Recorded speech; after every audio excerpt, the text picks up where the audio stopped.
hope of peace, joy, love, God, power, and Christ. Like the candles when we gather together, and like candles in honor of Christ. Beginning like the whole candles. With the birth of Christ, salvation has grown near. The God who ordered the chaos of the universe come down into the chaos of our womb. The Word which was with God at the beginning came down and lived with us. When we were yet living in the valley of shadow of death, the light of the new life burst forth. Now we light the candle of Christ.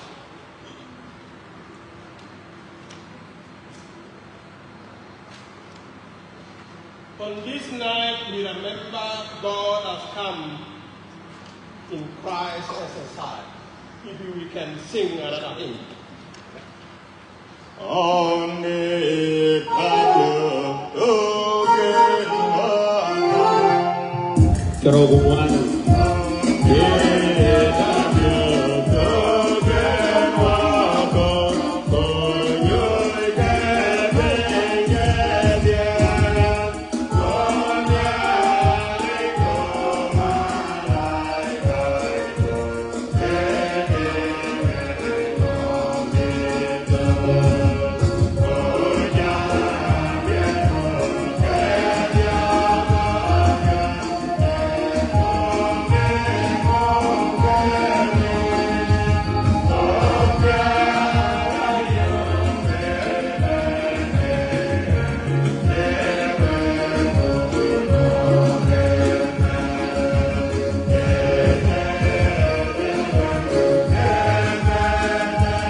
also with you. I bring you a good news of great joy for all people. To you is born this day in the city of David a Savior, Christ the Lord. Let us pray. Almighty God, whom all are open, all desire known, and for whom no secret hidden, cleansing the thought of our heart by the instruction of the Holy Spirit, that we may make perfect in love and worthy to magnify your holy name, through Jesus our Lord. Amen. There are two great commandments. Our Lord Jesus Christ said, the first commandment is this: Hear, O Israel, the Lord our God, the Lord is one. You shall love the Lord your God with all your heart, and with all your soul, and with all your mind, and with all your strength. Jesus said, this is the great and the first commandment. And the second is like it: you shall love your neighbor as yourself. Lord, have mercy. Lord, have mercy.